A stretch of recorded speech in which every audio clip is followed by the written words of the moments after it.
All right. Well, welcome everybody to our monthly Brainstorm Live. I've missed you all. I've been at other places, and Sasha's held it down for us and facilitated our monthly gathering. So super excited to be here with you all. Welcome once again.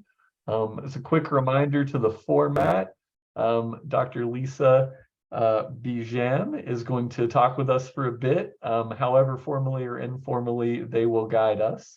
And for about the first hour, and then we'll always stick around for another half hour of after hours party and processing time if you all are able to stick around. So without further ado, I'll turn it over to Lisa to talk about some of your exploration in the world of neuroscience. All right, and just to let you know, I have to leave right at 1:15. I have another Zoom meeting. Not my favorite, but that's all right. Okay, so I am Lisa Beijan. I currently am a teaching assistant professor at Oklahoma State University. And I'm pretty much self-taught in terms of my neuroscience experience. So I am in no way an expert, but it is a curiosity and something that I have explored both as a clinician and as instructor. And so I'm excited to present my article today. Anything else I need to say about myself before I get started? What's something somebody would not know about you by reading your bio? It's one of my favorite questions. So let's see. So this is my favorite fun fact about myself. When I grew up riding motocross. And so I've actually, as a child, I have raced in motocross races. I actually have a trophy from winning a motocross race as a little girl. I think that should be the first line of your bio from now on. That would be fun. That would spice it up a little bit.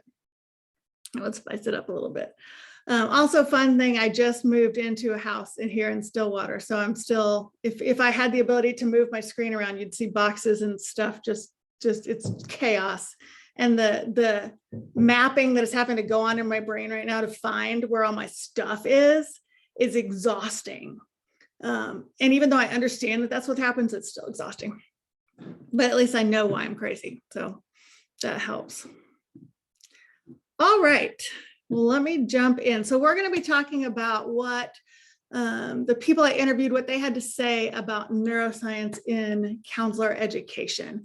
So specifically their experiences. That's what I was curious about. So there's a little snapshot of my article, very exciting. I'm new enough in counselor education that I still get all giddy when I see my name. I'm sure that'll wear off at some point. Maybe it doesn't, but it's fun for now. It's fun to feel like a little kid with new shoes. All right, whoops, I clicked on the wrong thing. There we go. So a little bit about how I first got interested in neuroscience, which there's a lot of parallel process between that and some of my participants' experiences of just sort of falling into it or kind of accidentally coming across it. So this would have been 2005, like August of 2005. I was very pregnant with my third child, delivered him in September. So it was like 7-8 months pregnant. And my license was due, my Texas LPC was due to renew in October. And I thought, well, probably shouldn't have put off getting my CEUs until I was 8 months pregnant. But that's back when we did them every year. And so I was like, I got to knock out 12 CEUs somewhere. Where am I going to? So there was a conference in Dallas I went to, and the keynote speaker talked about neuroscience. And I will tell you that most of it went over my head. I still have my original just pages and pages of notes trying to furiously keep up because it made so much sense to me.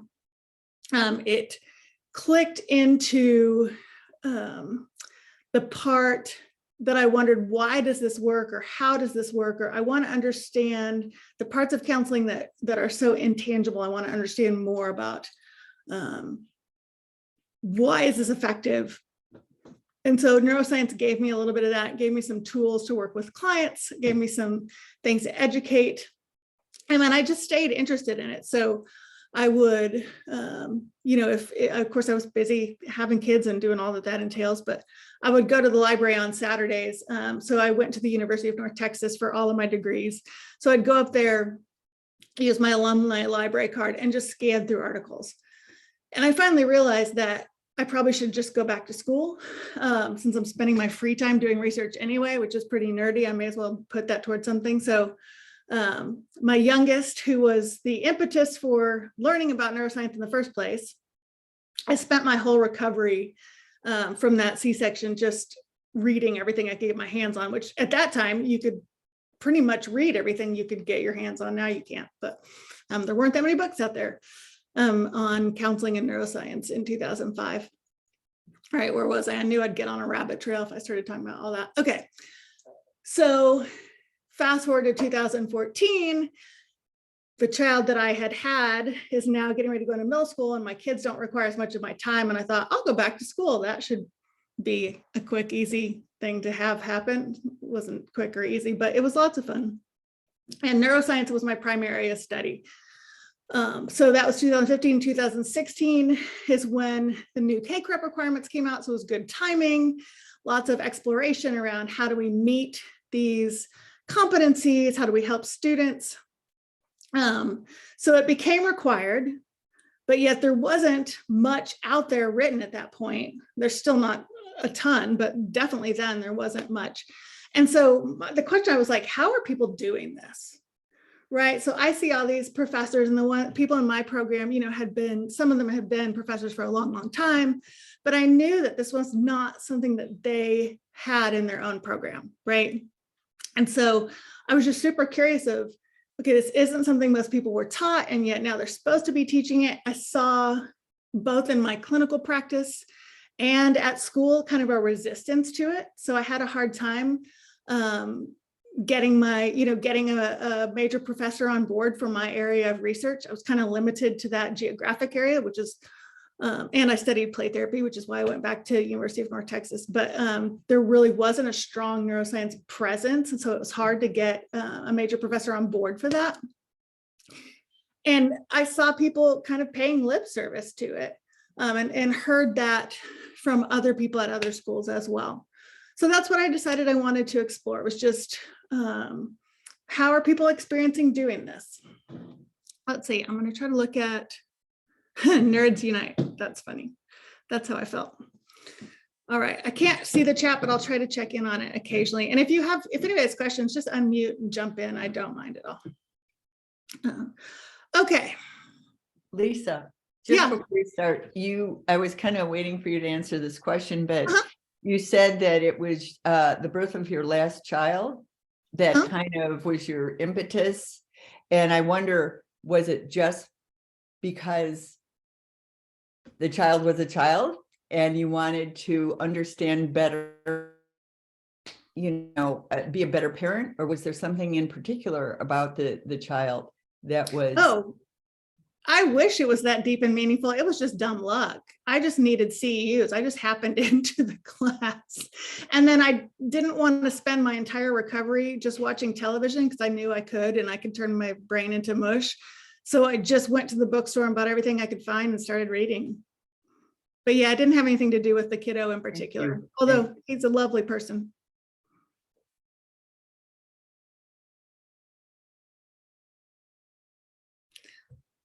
All right, so I'm not going to bore you guys with too much of this, but as we know, KCREP added some neuroscience competencies. This was a big foundation for why my study was important. I still think that there's a lot of room to grow in there. So the other thing I talked about, which again is something that you guys are familiar with, is just why is this important? So for supporting our interventions, informing our process. And then I called this a haha, we were right, because I'm super mature like that. But of just having sort of told people for so long, yes, counseling works, I see it works, I do it. But now being able to say, like, here's change that's actually happening in the brain. So to me, that's a little bit like my own victorious I told you so. All right. So the questions that I wanted to ask And I went through so many, I mean, as all of you probably have had your own experiences, went through so many iterations of these questions, trying to narrow it down. But essentially what I came up with was, what parts of neuroscience, what elements of neuroscience are counselor educators currently including in their courses? So obviously neuroscience is this huge, vast topic, right? And so I really wondered, how are people taking that and then narrowing down, what do I need to include in my addiction class? What do I need to include in my human development class? So I wanted to understand that. And the second thing I wanted to understand was just how have they experienced, how have counselor educators experienced including this in their classes? Has it been exciting? Has it been stressful? What barriers, that kind of thing. So those were the questions that I started with. I used consensual qualitative research as my approach, which is, if you're not familiar, it's qualitative. It's very rigorous, which appealed to me. It was structured enough for kind of to appeal to my organized side, but still had that qualitative, all the good, rich, fun stories. And I will tell you, my favorite part of this whole process was doing the interviews. I learned so much from the people I spoke with, and really just got into that and enjoyed it, even in the midst of finishing a dissertation and all of the stress that entails. But really enjoyed that qualitative aspect. Okay, so pretty much the people that I recruited were teaching in a K-CREP program and had taught one of the major course areas that are identified as for neuroscience competencies. So clinical mental health, development, addictions, and then of course, rehab is included in that, but I excluded rehab since most of the programs I was familiar with had that as separate. So I had 8 total people. My goal was between 8 and 12, so I fell within my goal, but it was really fascinating to me. So when I'm interested in something, I'm just very open, and I don't necessarily, if I don't know about something, I just am pretty upfront about not knowing about it, which is a lot of things. But I ran into a real difficulty. People did not want to participate because they didn't feel confident talking about it. And so my original goal was that I wanted like just real ordinary people as my participants. And what I ended up,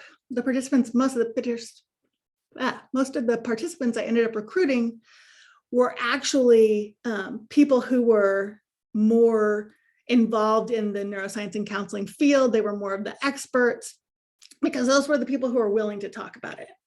And when I asked some of the other people, it was like, well, I don't feel confident. I don't feel like I can talk about this intelligently. And so I think even that told me how maybe hesitant people were to dive into this material that seemed intimidating. Now, it ended up great. The people I got to interview were amazing. So I'm kind of thankful that it didn't go exactly the direction I expected. But that was an interesting sort of finding and all of that. So I included my questions here. Just wanted to know how people got into neuroscience. How does it influence their teaching, barriers? I also asked about how students responded, and then the contribution of neuroscience. And then I gave participants a chance to just talk about anything else they were interested in. And those interviews went a lot of different directions. It was, like I said, a really fun part of the whole process. So in CQR, one of the first things that you do is develop domains. So you move from domains and then core ideas and then cross-analysis. And so the domains that came up here are some of the domains: background and experience, the influence on their teaching, their own personal, academic, and professional responses. A lot of talk about ethical concerns, and that was fun because I hadn't anticipated that. That was an area of it that I've given so much thought to since then, but hadn't really occurred to me.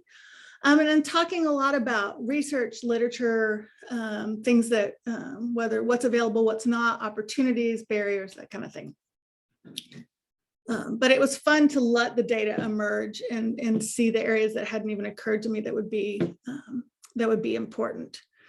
So this one I think is interesting, talking about their background experience, because this fit a lot of people. That one of the participants said that they did a lot of self-study, a lot of reading, a lot of writing on their own, some formal, some informal, and that tended to be pretty consistent across all the people I talked about. That people were taking it on them to learn, to go to conferences, TED Talks. At the time, I understood intellectually that having to take on and learn a whole new topic was a pretty big ask for a professor. Now that I am a professor, I have an even greater understanding of why that's a big ask. I understand the time constraints. And so I think that's an interesting element, that this is something that people have found the time to learn on their own.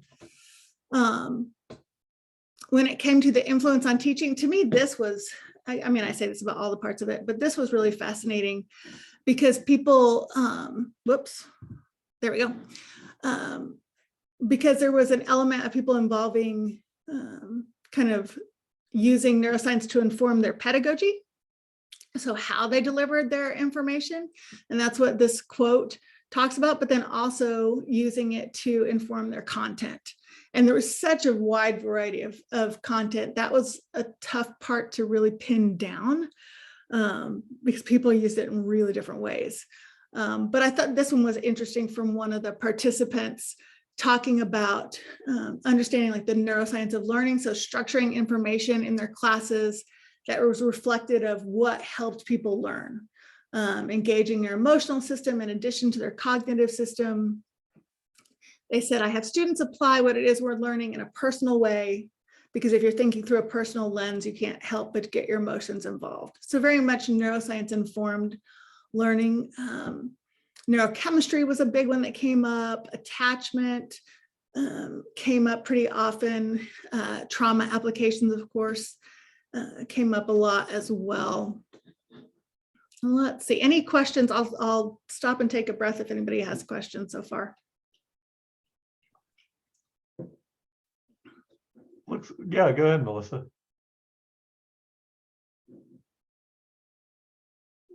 We can't hear you, Melissa.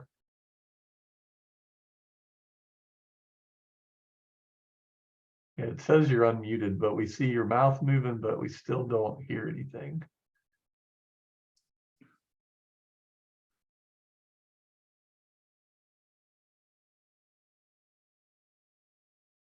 I'm sure there's some wisdom coming out.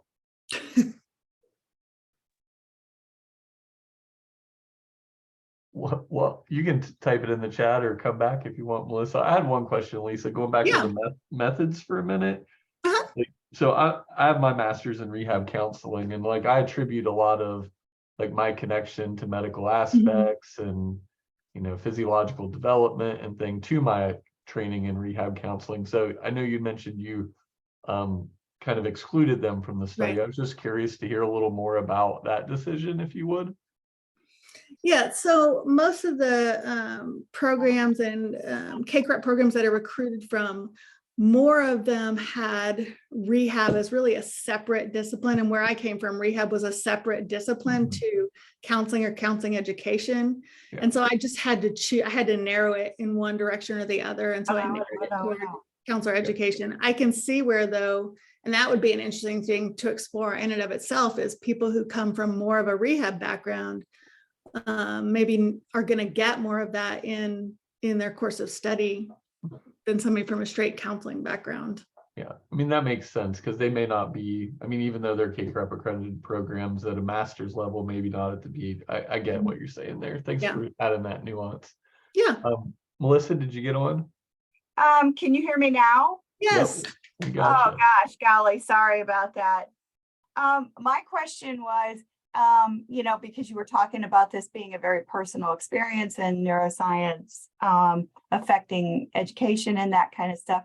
And so it's always interesting to me when we're talking about this neuroscience thing, because I'm questioning in terms of our education of people in this form is neuroscience, including the ideology that we now understand about having kind of brain in our gut and brain in our heart, and now even considering skin as a brain, because I think we've kind of done another leap, from neuroscience of the brain to, hey, wait a minute here, we kind of, maybe we need to be considering neuroscience education with all the brains. That includes body brains as well as head brain. And so I'm wondering where, is this a part of this, neuroscience to counselor education type thing, or are they still kind of lagging behind yet again, even in the neuroscience teaching, if you will? I mean, I think to some extent it's always going to lag behind. I know that for counselor educators, we kind of teach what we've taught. And so going and updating that sometimes just doesn't, it should happen, but it doesn't always happen. But I think we're still kind of a chapter behind from what you're talking about. Yeah, I'd say more like about 5 chapters behind. Chapters behind. Sorry to say that, but yeah. Okay. You're right. You're very right. Thank you. It was interesting because when I first started talking about this in 2005, people thought I was off my rocker. Like, what are you talking about? Neuroscience, that's something for psychology. That's not part of counseling. It's not relevant. All of those things. And I took a lot of heat from my peers about like, hey, y'all, I think there's something here you want to learn about.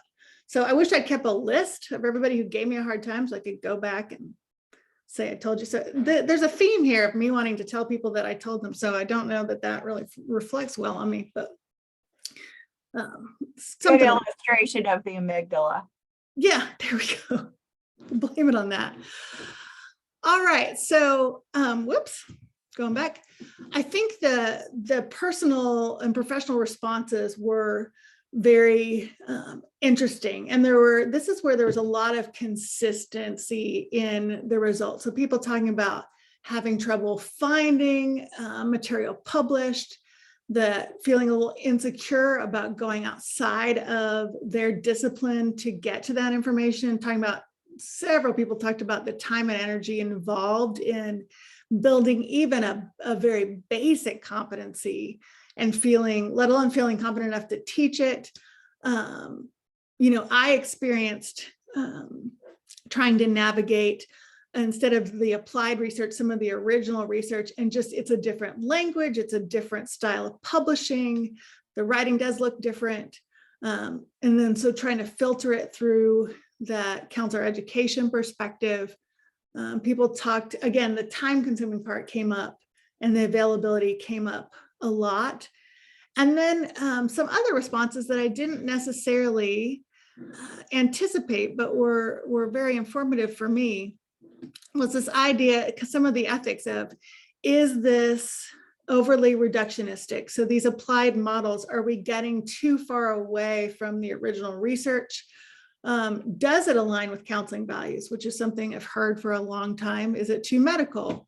Is it too humanistic? Whoops.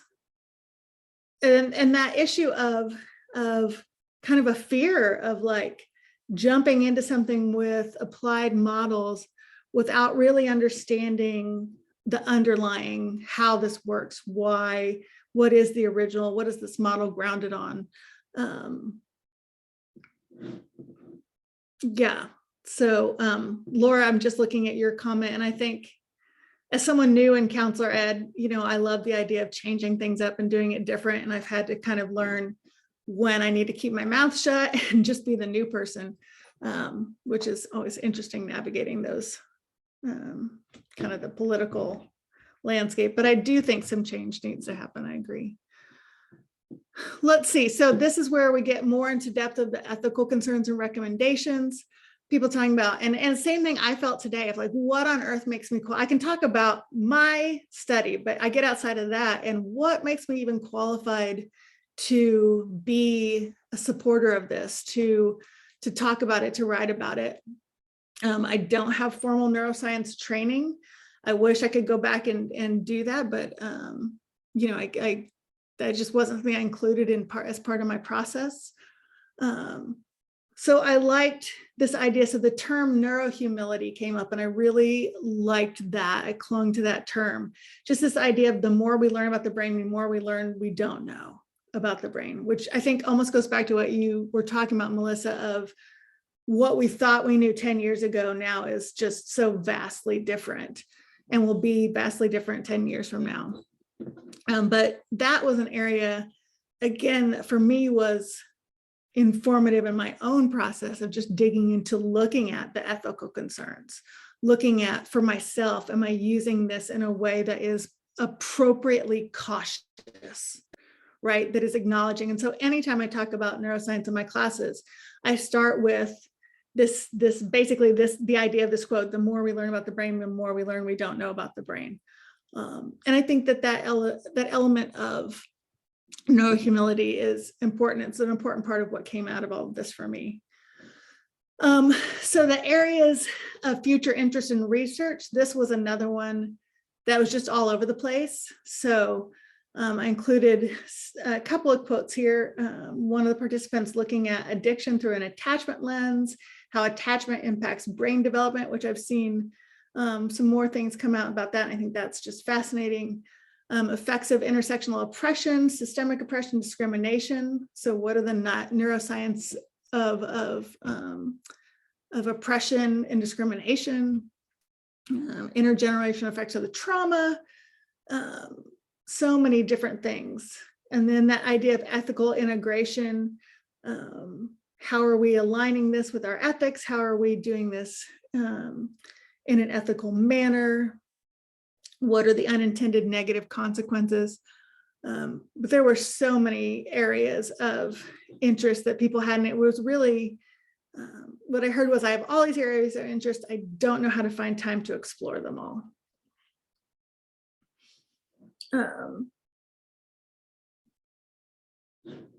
That was, whoops, I keep pushing my mouse accidentally. Okay, and then the last domain, make sure I'm moving forward here, was the idea of research and publication. So this was something I hadn't really thought about, that it is very difficult to do research in neuroscience when you're coming from counseling, in terms of funding, in terms of technology, equipment, maybe not having the background. And so a sense of just fear about what it means for us to be publishing in this area, that we have to publish in a way that is understandable by counselors who maybe don't have that background, but we also don't want to simplify it to the extent that we're missing the real meaning or we're missing the meat of it. And then again, comments about it would be nice if there was more funding and more support, but kind of having to make our way through. Okay, so any questions or comments before I move forward to the rest of this? Lisa. Yeah. Something that comes to mind in all you've said is something that I've been lamenting lately with some of my colleagues, and that is that just because somebody has a license and says that they have experience and stuff in a certain area, let's say EMDR or trauma, doesn't mean they're good. No. And I've heard some really sad stories about people's experiences. So I think that somehow has, comes into play with all of this, is the, how difficult it is to be able to trust a therapist. And it's so difficult to go through the process of finding one who's not only a good fit, but one who really knows their stuff, which of course, maybe that'll be your next dissertation. But anyway, that's what this is kind of reminding me of.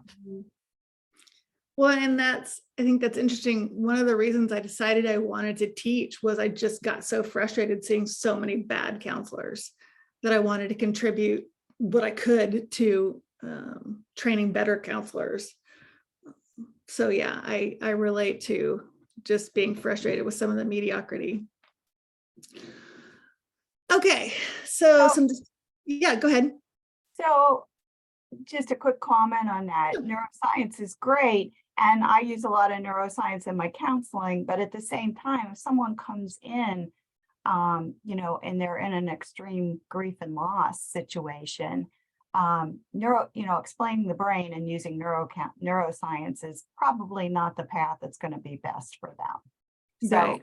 each, there's different modalities that have their place, and certainly neuroscience for a lot of the younger generations today and other situations clearly fits. And you probably do need to have the education to be able to do that properly if you're going to use that modality with any success. Yeah, and I think that goes back to what we were talking about the ethics of using it appropriately, and how do we even know what those are, and then how do we communicate that? And that really ties into this of one of the kind of themes that came up was just there's so much inconsistency. So even people who had certain kinds of formal training, it wasn't consistent across from person to person. So the means of training, the content of training, and just general competence that was concerned about the inconsistency and competency levels. A second theme that came up was just the challenges related to trying to really explore this topic when it's not primarily investigated in counseling. That most of the existing research has been in other fields other than counselor education.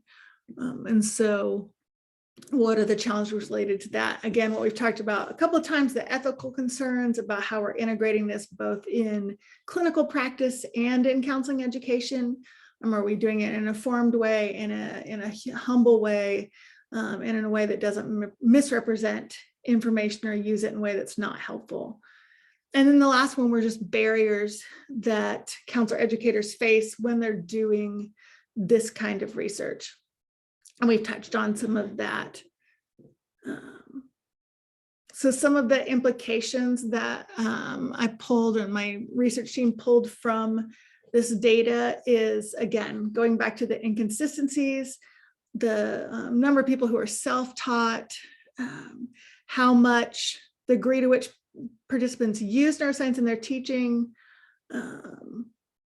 what topics they covered, lack of guidance, all of those were implications that I discussed. And this is congruent with some of the other research. I cite the Laurel Michelle article talking about just the lack of guidance around the inclusion of neuroscience for counselors, for students, for counselor educators. And along with it came up just this idea that really wanting a set of written competencies to be able to, I guess, formalize some of what the expectation or what the goals are that we're trying to learn and then communicate. So another implication was dealing with the challenges related to investigating this topic. So talked some about applied versus primary sources, needing to use, like, what is it like having to use literature from other fields? The terminology is unfamiliar. It's a different perspective. So there was several people that said, we really need more literature specific to counseling, specific to counselor education. And then we get into, how that's a challenge to really fully explore. So again, the hesitancy and the need for defined and operational competencies. There's a lot of overlap in some of these And then barriers. So funding was a big one, trying to get initial startup funding for a neuroscience research agenda. There was several people who talked about just a strong need to advocate for neuroscience research in our field. Lack of access, most of us don't have a lab or a place where with those kind of medical technologies, but also that some journals that there's a bias maybe about publishing. And I think that has shifted somewhat particularly since I started doing this work, but there is still potential bias in how people view the importance of neuroscience within counseling. Okay, all right. So that goes through pretty much most of what I have for you, but I'd like to take questions. Do you want me to, let me stop sharing here. Okay, there we go. Thanks, Lisa. I had a question. That Yeah. independent body of literature piece. So, like, I guess in my opinion, that's not a concern specific to neuroscience, especially ACA listed that as a strategic priority to strengthen the profession alongside with their 2020 vision, et cetera.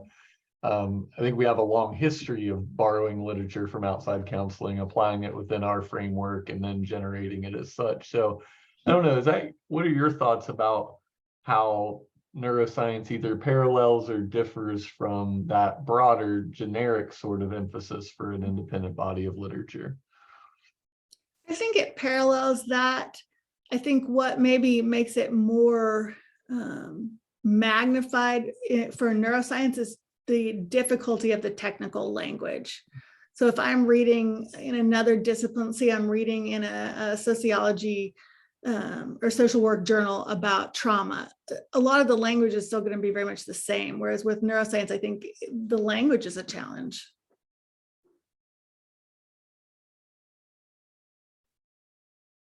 So when we think back to going to our intro to research methods class, and we learn how to read literature, right? Seems like reading a different segment of literature would be useful. And how do I read an fMRI study? How do I read an EEG study? How do I read these kinds of studies? That seems like an important competency piece to appraise literature. So I think that's a useful recommendation for the field to think about. Yeah, I agree that would be a very helpful thing to have included, but I can see a real pushback for that at the same time. What you're describing reminds me of when I had to read a article or research paper translated from German for my, it is immunogenetics. So I already didn't really know what I was reading, and it was translated for German. Most horrific, exhausting experience, but it made every other journal article I ever read in my life much easier after. I had a point where I was doing my literature review where I sat down to have a meeting with my major professor, and she was reading what I had. She goes, you have to take these applied sources and you've got to find who they're citing, and you've got to go back and understand the original research. And I remember there was one particular coffee shop I would go to work to get away from kids and dogs and all the chaos of my household. And I just sat down and I just was like, okay. And it was, I'm just literally Googling every third word. What does this mean? What does this mean? What is this? Because it's like reading in a different language.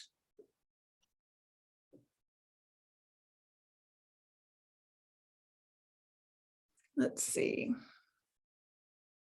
Looking in the chat.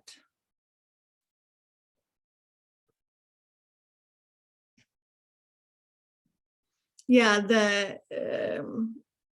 I see Kirsten said about if there is a data on how neurocounselors choose to use this description for themselves.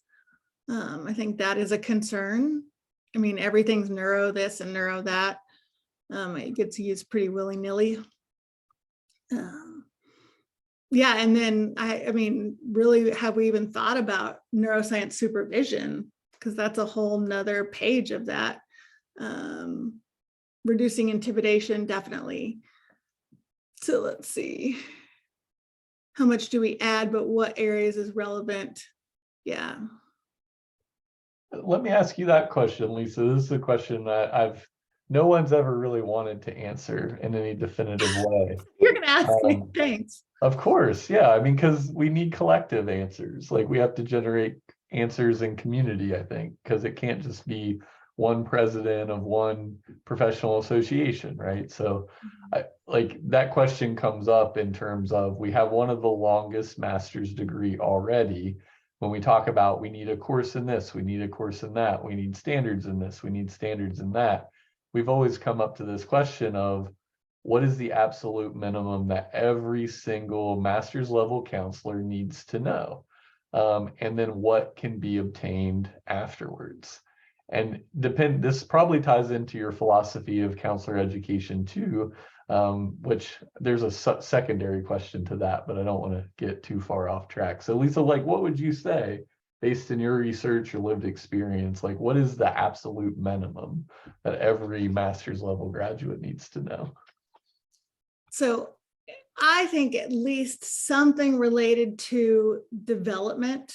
So child development, human development. It's hard to do that topic justice without incorporating some neuroscience. I think addiction is another one that really, it's got to be present in that for that to be an informed conversation. I think the area where, so those are the two, I think where it's really, it needs to be there.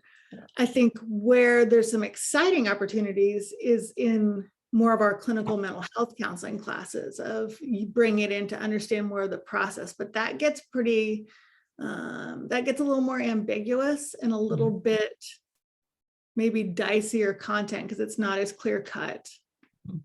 So I think a bridge to, until we get there, maybe that anyone who wants to be a counselor has to attend Brainstorm because honestly, because we've had those specific things that you just mentioned, Lisa,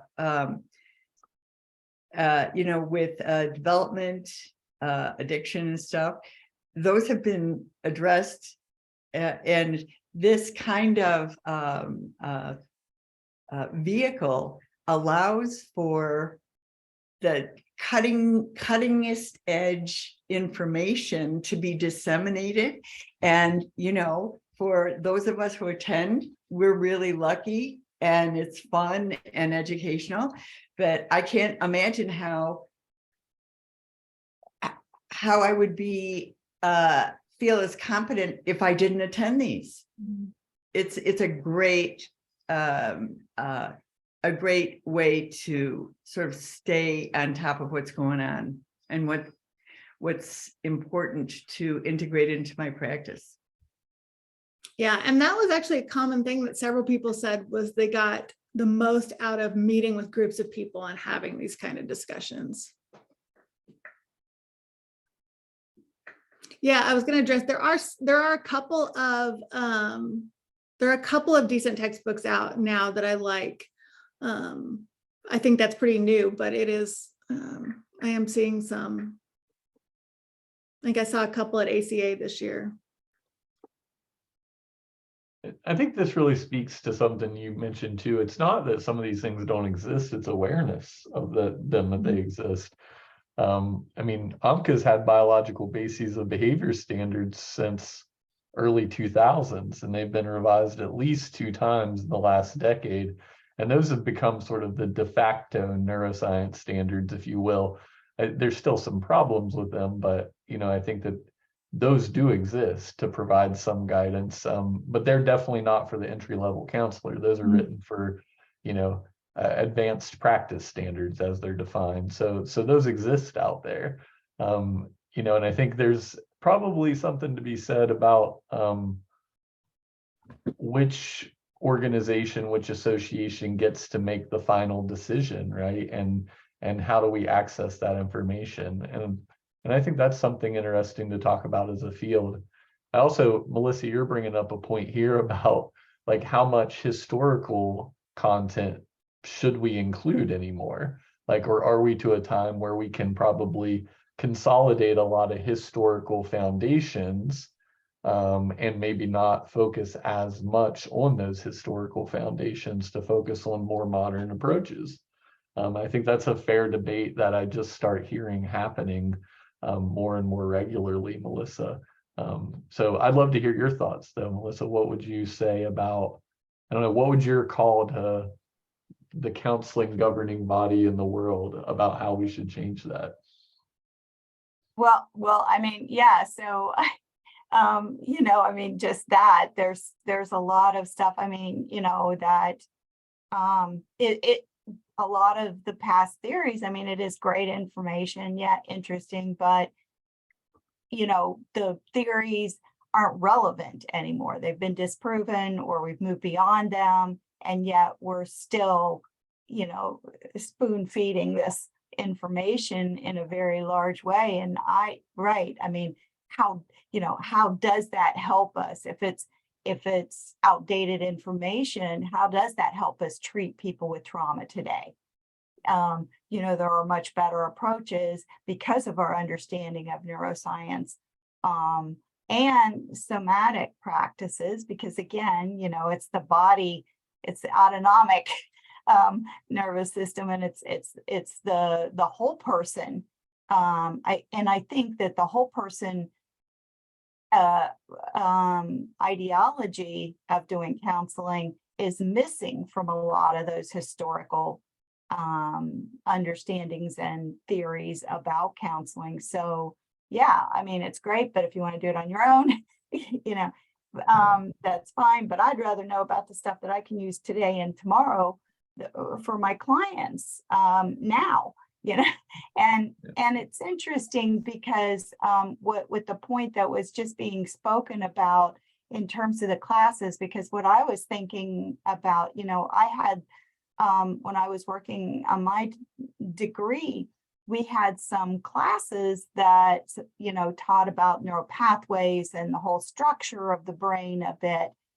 But I think maybe another approach might be, rather than having just a class specifically dedicated to neuroscience, it might be better to start including neuroscience in each of the different kinds of areas in which we, like learning about the development of the brain when we're learning about child development seems relevant there. Learning about how to deal with how the brain works in regards to addiction, and you know, those classes that address psychopharmacology and things like that, the neuroscience piece might be relevant there. And you know, because there's different parts of neuroscience that fit into different areas of approach.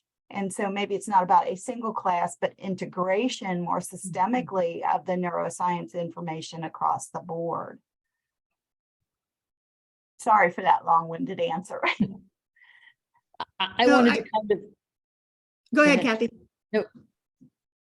Well, I just wanted to go along with that because I honestly, I think this is this thing that's happening between the neuroscience and also trauma. And, you know, I think it's hard to deal with things related to trauma without talking about the neuroscience. And so those two things to me are becoming more and more intertwined in helping students understand. And I'm teaching theories right now. And I looked for textbooks related to what they had from a neuro perspective and a trauma perspective. And I went with a textbook that is focused more on, like, you know, these theories from the history, but we're looking at them because they're also, you know, going forward and what they're doing going forward. But I'm having my students read Perry and Oprah's book on what happened to you as the starting point for theories. And, you know, I pointed out to them that our textbook literally has 6 references to trauma in theories. And we're talking about them developing their theoretical orientation based on this theories class And you can't find a textbook that talks much more than briefly about something like EMDR or the body-based theories, or, and so my big assignment for them is they all have to go out and find one and do more research related to it. But if we're looking at, like, through the ACEs study, that 2/3 of all of our clients have had, one or more adverse childhood experiences, and those things can lead to trauma, then how are our theories looking at trauma in how they're going about assessing and diagnosing? And like I said, to me, trauma and the neuroscience aspects are kind of intertwined, right? I mean, because if you look at a key aspect of trauma is triggering, it's hard to talk about triggering without that leads to a good discussion about, the structure of the brain.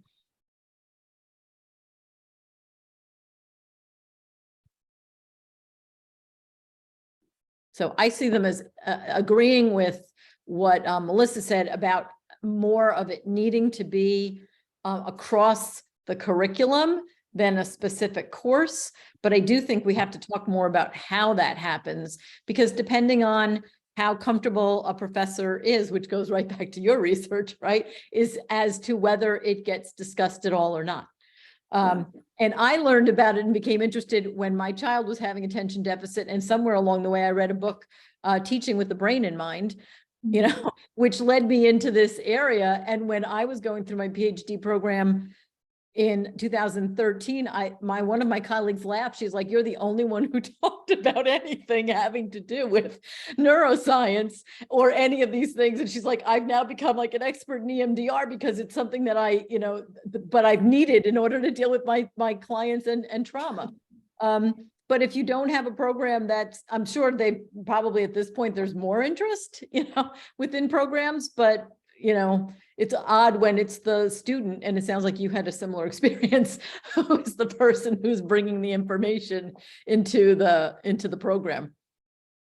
I did. I mean, I was the go-to if anyone wanted a guest speaker in their class about neuroscience. Like, I was the person, because there just nobody else was talking about it. Right.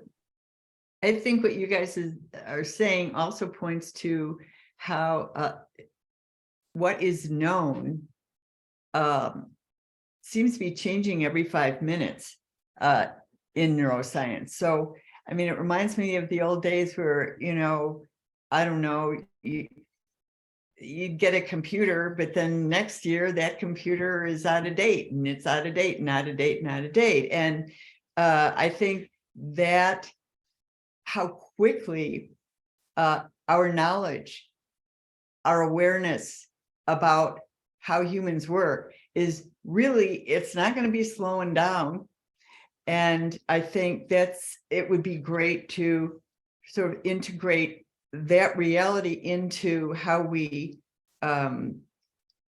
give an opportunity for professionals to continue to find out what's going on. I mean, the thought of somebody going to school, they take all their classes, they get really good grades, they get their license, and that's it. I mean, yes, I understand that we have to do continuing education and stuff, but there's so many choices about that, right? So it doesn't really ensure that, as somebody earlier said, maybe it was you, Lisa, or that we're even close to catching up with what is possible to do the best for our clients. So I know we're coming to the top of the order. I see some comments from Sana, Isaac, and Kirsten, and if you all are able to stick around, I'd love to dig into those more, but I just wanted to take a moment to thank Lisa first as we come to the end of our hour here. Sasha will put the continuing ed link again in the chat box for us if you want to fill that out. Remember, the first hour qualifies for CEs. The next half hour does not. It's just for fun commiserating should you want to stick around. And Sasha, I'm thinking too, part of our goal has always been to collate resources and share resources. And, I hear today, shame on me. I know these resources exist and I don't help to increase awareness. So Sasha, maybe that's a goal for us to help increase awareness about those resources that are there, the textbooks that do exist, the standards that do exist, etc. But again, we just get a small population. And here's the bomb I'm going to leave us with before we transition, should you want to keep talking about this. We've been trying to decide what's the best theory for decades, right? You know, why does CBT work better than psychodynamic or vice versa? But what if this is just another iteration of that conversation? And if the therapeutic relationship really is the #1 predictor, then it's less important what we do, and it's more important how what we do fosters the therapeutic relationship. So one question I would pose for us is, how does neuroscience help us foster a different kind of therapeutic relationship? And if we can answer that question, then perhaps it's necessary. But I haven't seen other theories try to answer that question either. So this is where I would pose that for our ongoing conversations about, is it necessary? And if so, is it necessary at what level? So thank you all for playing around with us, and we'll keep talking for those that can stick around. Eric, I think one of the main things with respect to neuroscience and the application to counseling clients is, for example, that without neuroscience, would we really know that we have a negativity bias? I think some of that is important. And as we describe that to clients, so they can understand that, that was something that has evolved over time. And understanding that gives clients hope that, you know, it's not just me, it's part of who we are as humanity. But we also, I agree with you that sometimes we go from generalist to